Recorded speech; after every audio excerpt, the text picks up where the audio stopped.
주말 시간에 아름답게 변화하시기를 원합니다. 안식일, 주일은 바로 하나님의 시간입니다. 우리가 안식일을 지킨다. 그러니까 우리가 세상살이를 하다가 그냥 하루 주일을 지킨다라는 개념이 아니라 내가 하나님의 시간 속에 살아가시기를 원합니다.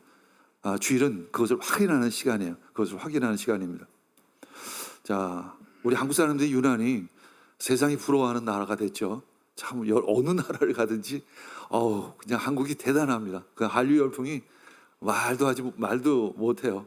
특히 이제 선교를 하고 또 여행을 하고 이렇게 해외를 다녀 보면 외국 사람들이 한국말을 그냥 몇 마디 정도 이상은 다 할 줄 알고, 어떤 사람은 한국말을 드라마 보고도 말이 통할 정도로 하기도 하고, 참 한국이 이만큼 참 잘 사는 나라가 된 것은 아마 대한민국 역사에서 처음인 것 같습니다.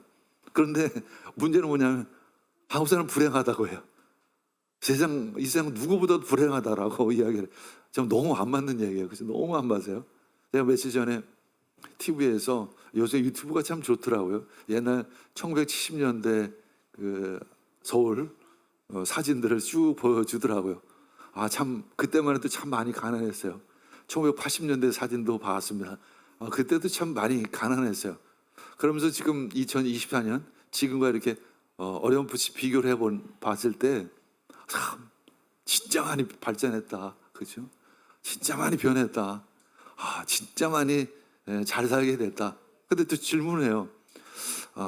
잃어버린 것도 참 많다. 그렇죠? 참 이런 것 버린 것도 많다. 또 좋은 것도 많아요. 사실은 모든 것이 나쁘다라는 건 아니고, 경제적으로는 편리함은 좋아졌는데 잃어버린 것이 참 많다. 그것을 계산해 보면 어떨까라는 생각을 갖게 됩니다. 잃어버린 것과 얻은 것을 비교해 보면 사람마다 생각이 좀 다르겠지만 저의 관점으로 보면 잃어버린 게 조금 더 많지 않나. 그리고 이제 예를 들면 1970년으로부터 시작하면 70년, 80년, 90년, 2000년, 그 어려운 그 지금까지는 잃어버린 것보다는 얻은 게 많은 것 같아요. 경제가 발전하면서. 근데 2020년이 되면서 점점 더 얻는 것보다는 잃어버리는 것이 훨씬 더 많아지는 것 같습니다. 그렇죠? 여러분들은 어떻게 생각하는지 모르겠어요. 그래서 한민이라는 그 문화심리학자가 이런 얘기하는, 한국인이 유난히 불행한 이유가 도대체 무엇일까? 이제 여러 가지 이유가 있는데 그 중에 하나는 높은 목표를 잡는다는 거예요. 높은 목표. 그리고 높은 자존감. 이게 사실은 한때는 이것으로 인해서 경제 발전을 이루었고, 나름대로 성취를 했고, 나름대로 성공을 했고, 또 나라의 경제 발전을 이루는 하나의 성품이기도 했었습니다. 그러나 이제 어느 정도 이룬 대한민국 사람으로서는 이제 이 부분이 오히려 우리를 힘들게 하는 것이다라는 거예요. 자기 자신에 대해서 너무 가치를 과대평가하는 거야. 사실은 내가 이 100 정도의 가치인데 200 정도의 가치로 생각을 하는 거예요.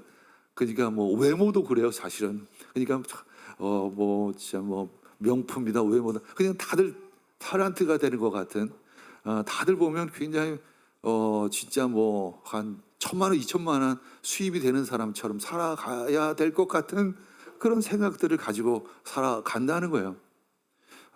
목표를 너무 높게 설정했다는 것입니다. 근데 사실 저도 보면 목표 중심적인 삶을 살았죠. 사실은 산업사회로 살아왔기 때문에. 그래서 그것이 버릇이 됐어요. 사실 제가 지금 돌아보면 버릇이 돼가, 저는 좀 그것을 버리고 싶은데도 잘 버려지지가 않아요. 목표지향적이고 일중심적이고 뭔가 이루어야 되고, 참 교회도 100명, 200명, 300명 계속 성장해야 되고, 마치 이런 것이 아닌데도 불구하고 잠깐만 거의 버릇처럼 습관처럼 이렇게 만들어져 갑니다. 근데 끊임없는 경쟁이죠. 끊임없는 성공을 향한 추구이죠. 반면에 우리는 지금에 대해서 만족하지 못하고 지금에 대해서 감사하지 못하는 우리들의 모습을 보게 됩니다. 이런 얘기도 평균 올려치기라는 얘기가 있다고요. 평균 올려치기. 그냥 평균이 우리나라 소득 순위에서 한 350만 원 정도 되는데 대부분 사람들은 그렇게 생각하지 않아요. 한 500만 원 이상 된다고 생각을 하는 거 평균이. 그리고 보통 사람들은 다 1년에 한 번씩은 해외여행을 가야 된다고 생각하는데 실제로는 사실 그렇지 못하다는 거죠. 그래도 뭐 보통서는 뭐 아파트 뭐 32평 방이 서너 개는 있어야 된다고 생각하지만 실제로는 평균이 그렇지 않다는 거예요. 근데 평균이 그렇지 않은데 평균이 그렇다고 생각을 하고, 그러니까 대부분 사람들은 나는 가난하다고 생각하고 나는 부족하다라고 생각하고 나는 더 가져야 된다고 생각하고 이런 생각들을 자꾸만 하다 보니까 늘 나는 목표에 미달해. 그래서 늘 나는 좀 부족해. 물론 그 이상을 이룬 사람도 아주 일부분은 극소수는 있겠지만요. 그렇죠? 극소수는 있겠지만, 그래서 우리에게는 안식이 없어요. 쉼이 없습니다. 이제 쉬시기를 원합니다. 안식을 누리시기를 원합니다. 그냥 그런다고 쉰다고 쉬어지는 것이 아니죠. 여행 간다고 쉬어지나요? 하나님 안에서 참 안식을 누리시기를 원합니다. 그래서 하나님께서는 우리에게 쉬는 날을 주셨어요. 안식일을 주셨습니다. 주일을 주셨습니다. 창조를 기억하는 날이에요. 창조주를 기억하는 날. 우리 창세기 2장 1에 3절 읽겠습니다. 시작. 하나님은 하늘과 땅과 그 가운데 있는 모든 것을 다 이루었다. 하나님은 하시던 일을 여섯 날까지 다 마치고 일의 날에는 하시던 모든 일에서 손을 떼고 쉬었다. 일의 날에 하나님이 창조하시던 모든 일에서 손을 떼고 쉬었으므로 하나님은 그 날을 복되게 하시고 거룩하게 하셨습니다. 하나님께서는 6일간 우주 만물을 창조하시고 일의 날, 일곱 번째 날에 쉬었습니다. 그리고 그 날을 아주 복되게 하셨습니다. 그리고 우리에게도 쉬라고 말씀하십니다. 우리에게도 안식을 주셨습니다. 그래서 나는 단순한 육체적인 휴식이 아니라 하나님 창조주를 기억하는 날입니다. 하나님께서 우리 우주 만물을 다 만드셨지, 나도 만드셨지 하면서 그 창조주를 기억하는 것입니다. 우리가 하나님을 기억함으로 말미암아 내가 정리가 돼요. 내가 누구인지를 깨닫게 되는 거예요. 여러분들, 내가 누구일까요? 내가 누구냐는 것이 어떻게 정리가 되죠? 대부분 보면 관계를 통해서 내가 정리돼요. 내가 누구의 아버지다, 누구의 딸이다, 그렇죠? 누구의 친구이다 라는 것으로 정리가 됩니다. 직업으로 정리가 될 수가 없어요. 직업은 단순히 20년, 30년간 뭐 때로는 짧은 기간 동안 직업을 갖게 되죠. 뭐 대기업의 어떤 직원이다, 잠시죠. 그러나 관계는 영원합니다. 변함없죠. 누구의 아버지라, 누구의 아들이다, 누구의 친구이다, 변함없이 그 관계는 유지가 되는 것입니다. 진짜 영원한 관계는 누구일까요? 바로 하나님인 것입니다. 그래서 우리가 하나님을 알므로 말미암아 내가 정리가 돼요. 내가 하나님의 자녀이지, 하나님은 나를 사랑하시지, 그것으로 만족하는 것입니다. 그것이 시작이에요, 사실은. 그래서 그 다음에 내가 아파트에 몇 평에 살든, 내가 돈을 얼마나 벌든, 내가 어떤 차를 타든, 내가 1년에 한 번씩 여행을 가든 안 가든 그것과 관계없이 나는 하나님으로 만족하면서 살아갈 수 있어야 하는 것입니다. 그래서 이렛날이라고 얘기해요. 이렛날. 그렇지. 이렛날을 거룩하게 구별했다라고 이야기합니다. 일단 구약에서는 안식이라고 얘기하고 신약에서는 주일이라고 이야기를 하죠. 이렛날은 히브리어로 욤 하쉬비라는 단어를 사용합니다. 이제 하쉬비는 일곱이라는 뜻의 일곱, 그리고 욤, 그리고 욤은 날이고 그래서 일곱 번째 날입니다. 그래서 일곱은 잘 아시죠? 럭키 세븐, 완전함, 그렇죠? 충만함. 그래서 일곱 번째 날은 아마 럭키 세븐이 안식일에서 나오지 않았나 그런 생각이 들어요. 좋은 날이죠. 완전한 날입니다. 아주 충만한 날입니다. 근데도 우리 부모들은 자녀들에게 일요일 날도 오후에는 교회 갔다 와서 학원 보내죠. 그렇죠? 때로는 이제 조금 고2 정도 되면 잠시 2년 쉬자, 예배 쉬자, 그리고 교회를 보냅니다. 그것만큼 미련한 방법은 없습니다. 공부가 내 인생을 책임져 주지를 않아요. 성적이 내 인생의 성패를 이루어 주지를 않습니다. 하나님이십니다. 그리고 하나님이 나에게 주시는 그 확실한 비전, 정체성으로 우리는 살아가는 것이지 성적이라는 정체성으로 살아가는 것이 아니에요. 성적으로 따지기 시작하면 우리는 실패자입니다. 우리는 늘 꽁찌이죠. 그날 쉬었습니다. 샤바트라는 단어를 쉬다, 멈추다, 중지하다 의미를 가지고 있습니다. 그래서 안식일은 어떤 의미에서 멈추는 시간이에요. 가끔 우리에게는 멈추는 시간이 필요합니다. 쉬는 시간이 필요해요. 그리고 하나님만을 생각하는 시간이 우리에겐 필요합니다. 그리고 한번 돌아보는 거예요. 내가 지난 일주일을 한번 돌아보는 거예요. 내가 어떻게 살았는지, 어떻게 지내왔는지, 아이들과의 관계, 또 친구들과의 관계, 내 일은 어떻게 했는지를 한번 쭉 돌아보는 시간이 되어야 되겠죠. 그러면서 그날을 하나님으로 충만케 다시 채우는 시간입니다. 사실은 세상에 나가면 사실은 나를 채우기보다는 나를 소모하는 것들이 너무 많아요. 사실은 그렇죠. 돈을 벌어도 또 내 영적으로 내 마음으로는 사실 빼앗기는 부분들이 많고 그렇죠. 그렇기 때문에 우리는 하나님으로 다시 회복시켜야 될 줄 믿습니다. 나는 실패자가 아니야. 나는 하나님이 나를 사랑하시지. 그것으로 나는 만족할 수 있지. 내가 이 한 주간 부족했고 또 뭐 우리 사업도 잘 안 됐고 매출도 별 볼 일 없었지만 그러나 하나님으로 나는 회복할 수 있고 하나님으로부터 나는 만족할 수 있어.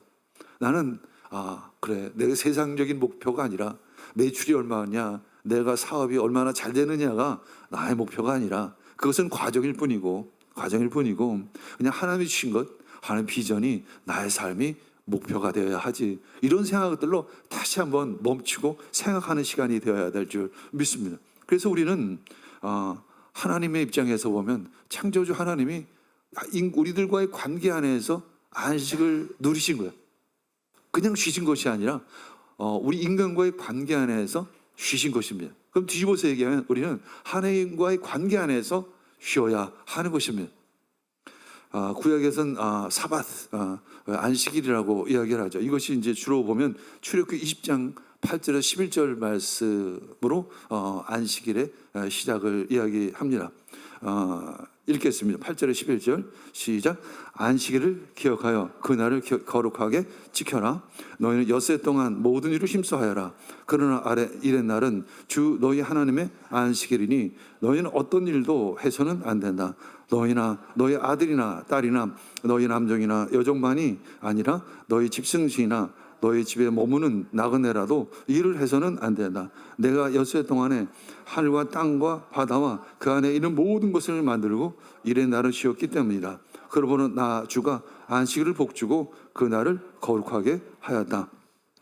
자, 출애굽기 20장 8에 11절의 끝부분 보면 이제 창세기의 말씀을 인용하는 것을 보게 되죠. 그러면서 앞부분을 이제 추가한 내용들이 있습니다. 특별히 나그네, 남종, 여종 뭐 이런 사람들조차 쉬어야 된다 이야기하고 있어요. 요즘으로 보면 당연한 것처럼 느껴지지만 당시의 상황으로 보면 종까지도 쉬어야 된다 이렇게 이야기하고 있습니다. 금요일 해질녘부터 토요일 해질녘까지를 안식일로 정했습니다. 근데 요즘에도 그 제7일 안식일 예수 재림교 같은 우리 기독교 에서는 이단시 하는 데인데 거기는 아직까지도 이제 토요일 날을 안식일로 삼고 있죠. 자, 어쨌거나 이제 신명기 이제 5장 15절. 신명기 역시 이제 안식일에 대한 규정, 율법에 대한 핵심적인 말씀이기도 하죠. 자, 5장 15절 읽겠습니다. 시작. 너희는 기억하라. 너가 이집트 땅에서 종살이를 하고 있을 때 주 너희 하나님이 강한 손과 편팔로 너희를 거기에서 이끌어내었으므로 주 너희 하나님이 너에게 안식일을 지키라고 명한다. 아멘.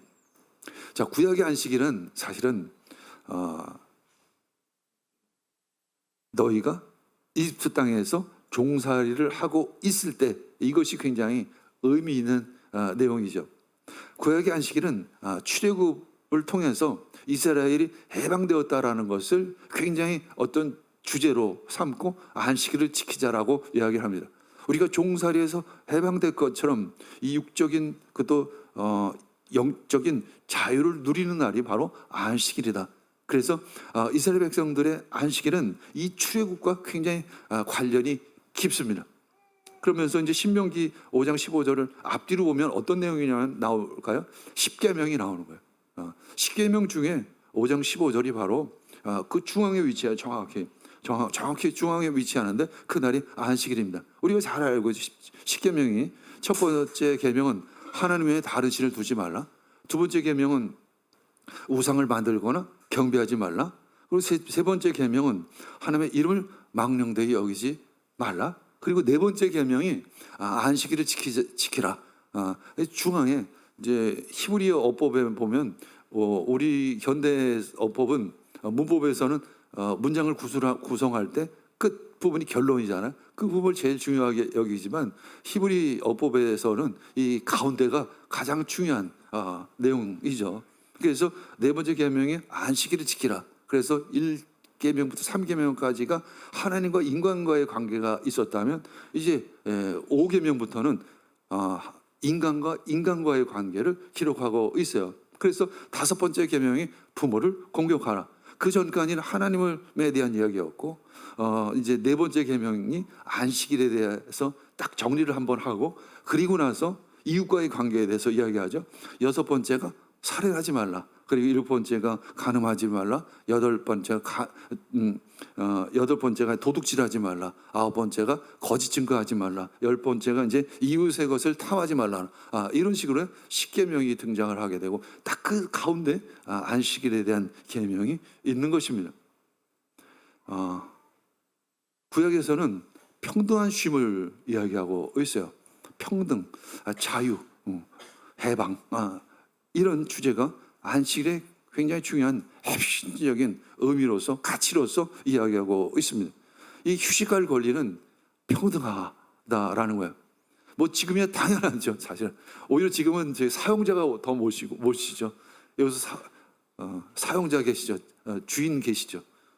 사업주 주일날도 걱정을 해요. 토요일날도 걱정하지만 우리 이제 직원들은 그 토요일 일은 쉽니다. 그러나 당시에 보면 종들은 쉴 날이 없었잖아요.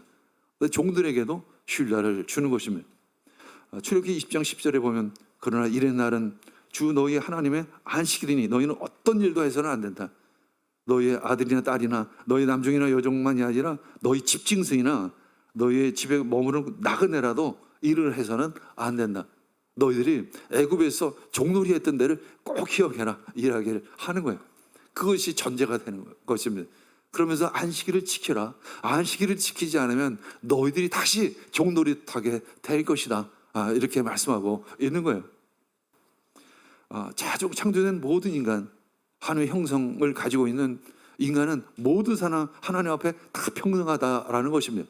최소한 쉴 권리가 있다는 것입니다. 안식할 권리가 있다는 것입니다.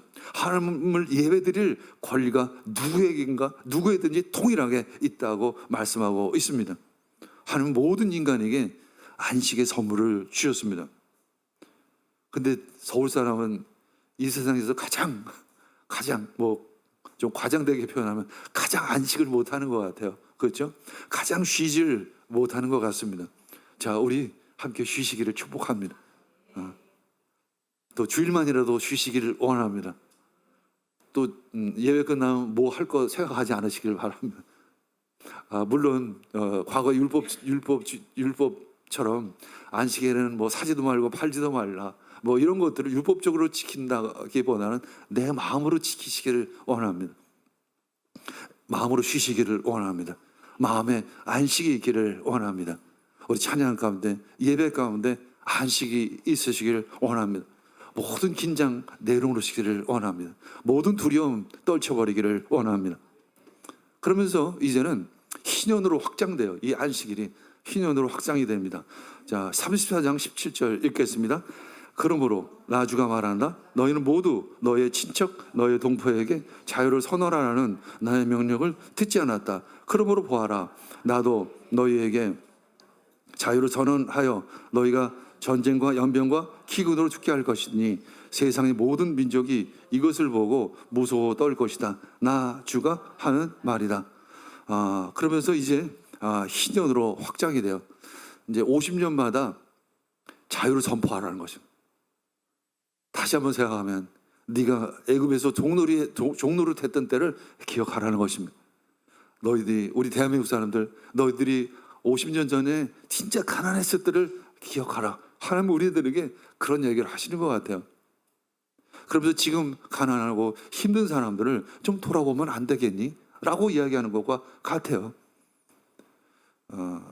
7년씩 7번 49년이 지나고 이제 50년째 되는 날에는 모든 것이 회복되는 날이에요. 자유가 선포되어지는 날입니다. 어떻게 자유가 선포되냐면 말로만 선포되는 게 아니라 누군가가 이제 남의 땅을 샀잖아요. 그렇죠? 남의 땅을 샀으면 이 50년째 되는 날에 되면 다 땅을 돌려주는 것입니다. 참 대단한 법이죠. 그렇죠? 그 당시엔 아들, 딸도 노예로 팔았어요.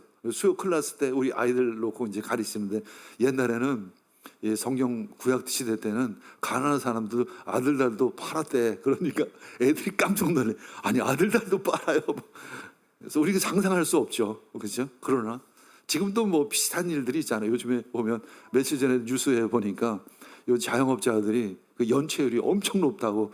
연체율이 그래서 아주 비싼 이자를 쓸 수밖에 없다는 것이죠. 이게 희전이 선포되어야 될 줄 믿습니다. 우리 연끌했던 그 청년들이 그 이자를 갚지 못해가지고 계속 연체되고 있는 거예요. 희년이 선포되면 이런 모든 문제들이 사라지는 것이죠. 땅의 회복입니다. 원래 주인에게 반환한 거예요. 노예로 팔렸던 아들, 딸들을 집으로 다 돌려 보내는 것입니다. 얼마나 아름다운 믿음의 법입니까? 그러면서 말하죠. 우리가 바벨론으로 끌려간 이유가 바로 안식일을 지키지 않았기 때문이다. 이 희년을 지키지 않았기 때문에 포로로 끌려갔다는 것. 이 포로로 끌려갔다는 것은 다시 종살이를 시작했다는 것을 의미합니다. 우리가 자유를 선포하고 해방을 선포하고 그것을 실천하지 않으면 우리 스스로가 다시 종노릇 할 수 있다는 것입니다. 어떤 의미로 보면 지금 대한민국이 종노릇 하고 있는 거예요. 사실은 그렇게 다시 부유해졌지만 스스로 높이 기준을 선정을 하고 난 거기에 못 미쳐, 나는 실패자야, 종노릇하고 있는 거죠. 물질의 종노릇하고 있는 것입니다. 해방을 선포하시기를 원합니다. 여러분들 스스로에게 희년을 좀 선포하시기를 원합니다. 됐어, 수고했어, 잘했어, 그렇게 선포하시기를 원합니다. 애써서 그만하면 됐어.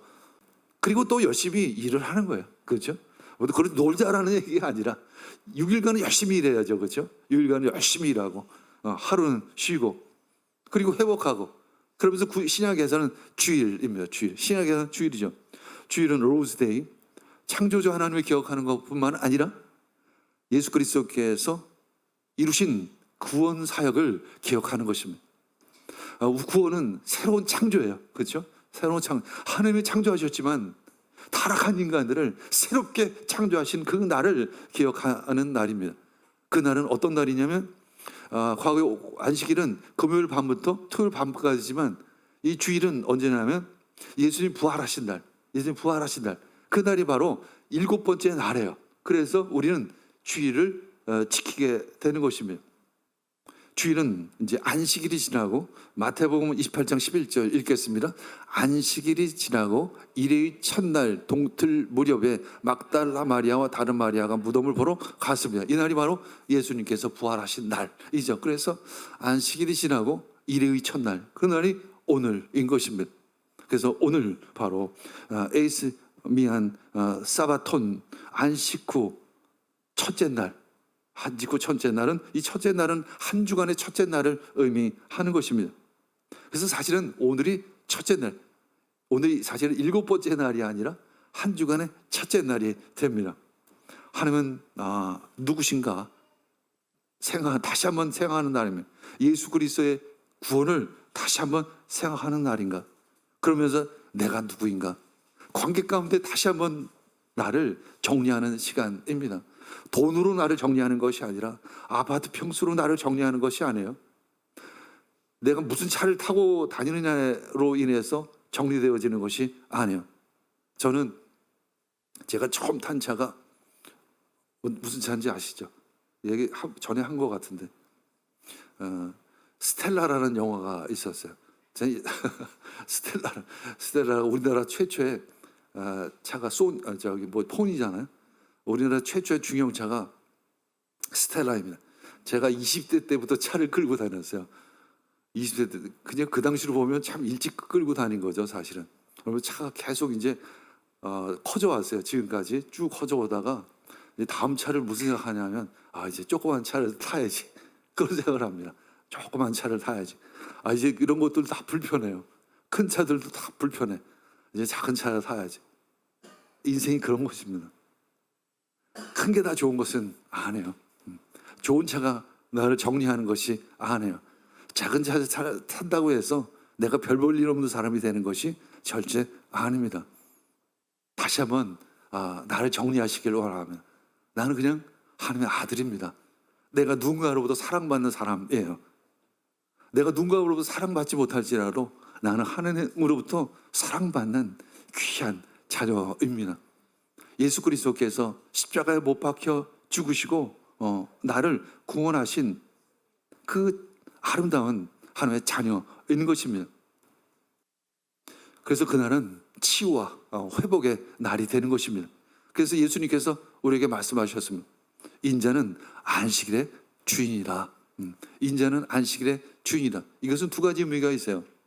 이 안식일은, 주일은 사람을 위해서 주었다는 거죠. 사람을 위해서 그래서 내 마음대로 한다는 것이 아니라 나를 위해서 준 거예요. 하나님을 생각하라는 거예요. 하나님을 생각하는 것도 나를 위해서 생각하라는 것이지, 하나님을 위해서 생각하기보다는 나를 위해서 하나님을 생각하고, 나를 위해서 예배를 드리고, 나를 위해서 육체적인 쉼을 쉬라는 것입니다. 나를 위한 것입니다. 누군가를 위해서 아니에요. 교회를 위해서 주일을 지키는 것이 아니에요.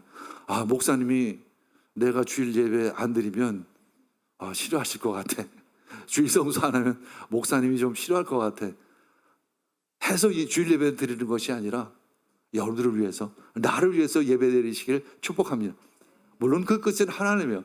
하나님을 예배하고 하나님을 높여드리는 것이지만 그 사실은 시작은 그렇지, 나를 위해서라도 예배를 드려야지, 나를 위해서라도 쉬어야지, 그런 마음으로 예배 드리기를 원합니다. 누가복음 13장 15에서 16절 읽겠습니다. 주님께서 그에게 대답하였다. 너희 위선자들아, 너희는 저마다 안식일에도 소와 나귀를 외양간에서 풀어내어 끌고 달아가서 물을 먹이지 않느냐? 그렇다면 아브라함의 딸인 이 여자가 18해 동안에 사단에게 매어 있었으니 안식일에라도 이 매임을 풀어줘 주지 않겠느냐?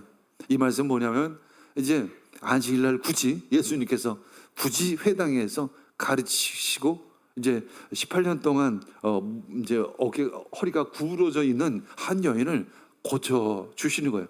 그러니까 이제 그 바리새인들 입장에서 보면, 율법사들 입장에서 보면 왜 안식일 날 일을 하냐라는 거예요. 안식일 날 왜 예수님 보고 왜 일을 하냐? 예수님의 관점은 다르죠.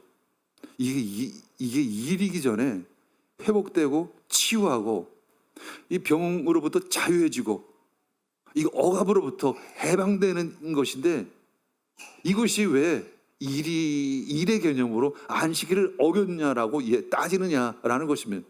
그러면서 너희들은 위선자라고 이야기를 하는 것입니다. 안식일의 진정 본질을 알라는 것입니다. 안식일의 진정한 의미와 안식일을 하나님께서 주신 진정한 의미는 회복과 치유의 날, 자유와 해방의 날이라는 것입니다. 그래서 이 18년 동안 허리를 일으키지 못했던 그 여인이 그 안식일 날 허리를 굽히고 마음껏 뛰고 마음껏 놀고 마음껏 소리치고 마음껏 하나님을 찬양한다면 그날이 진정한 안식일이고 그날이 진정한 주일이 아니겠느냐라고 예수님께서 말씀하시는 것입니다. 예수께서 그러면서 오늘 15절 16절 읽는 거죠. 너 유선자들아, 너는 저마다 안식일에도 소와 나귀를 외양간에서 풀어내어 끌고 나가서 물을 먹이지 않느냐? 그렇다면 아브라함의 딸은 이 여자가 18해 동안에 사단에게 매여 있었으니 안식일에도 이 매임을 풀어줘야 주지 않겠느냐? 그렇죠? 예수님 말씀이 맞죠. 그러나 우리는 자칫 율법주의가 될 수 있습니다. 진정한 주일의 의미가 무엇일까요? 진정한 하나님을 믿는다는 것이 도대체 무엇일까요? 그것을 깨달아 아는 귀한 은혜의 시간 되기를 축복합니다. 참 안식은 뭘까? 이렇게 쭉 세상살이를 하다가 주일날 통 와가지고 예배드리고 톡 집에 가는 날인가가 아니라 이 모든 시간이 하나님의 시간이다라는 것을 깨닫는 것인 줄 믿습니다. 하나님의 시간은 나의 시간보다 훨씬 크다라는 거예요. 하나님의 시간 속으로 들어가시길 원합니다. 하나님의 복은 우리들이 가지고 있는 복보다 훨씬 크십니다. 우리는 하나님의 복 안으로 들어가시길 원합니다. 그것이 축복이에요. 그것이 복의 근원이 되는 삶인 줄 믿습니다. 참 안식을 누리시기를 원합니다. 13장 느헤미야 13장 10절에 12절 읽겠습니다. 시작. 내가 또 알아보니 레위 사람들 그동안에 받을 몫을 받지 못하고 있었다. 그래서 레위 사람들과 노래한 사람들은 맡은 일을 버리고 저마다 밭이 있는 곳에서 떠났다. 그래서 나는 어쩌자고 하나님의 성전을 이렇게 내버려 두었냐고 관리들을 꾸짖고 곧 레위 사람들 볼로 모아서 다시 일을 맡아보게 하였다. 그랬더니 온 유다 사람들이 곡식과 새 포도주와 기름의 11조를 가지고 와서 창고에 들여다 놓았다.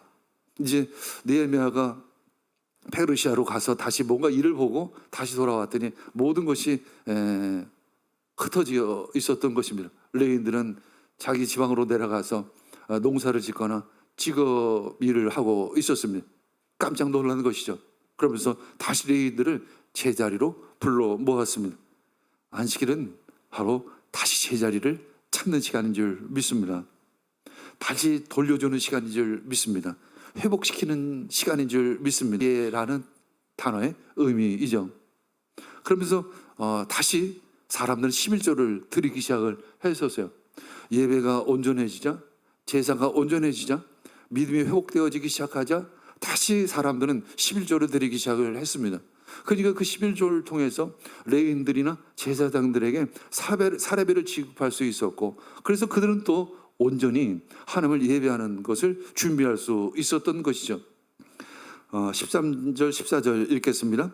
나는 셀레미야 제사장과 사독 서기관과 레위 사람 부데야를 창고 책임자로 삼고 마따니아와 손자이며 삭굴의 아들인 하나를 버금 책임자로 삼았다. 그들은 모두 정직하다고 인정을 받는 사람이다. 그들이 맡은 일은 동료들에게 돌아갈 몫을 골고루 나누어주는 일이었다. 하나님, 내가 한 일을 기억하여 주십시오. 하나님의 성전을 보살핀 일과 예배를 드릴 수 있도록 정석한 한 이 일을 잊지 말아 주시옵소서. 이제 공정한 분배를 하죠. 이제 드린 11조를 공정하게 제사장과 레위인들에게 나누어주는 시스템을 잘 만드는 거죠. 그리고 예배 회복에 집중하는 느헤미야의 모습을 보게 됩니다. 그리고 다 일을 한 후에 하나님께 기도합니다. 하나님, 잊지 말아 주십시오.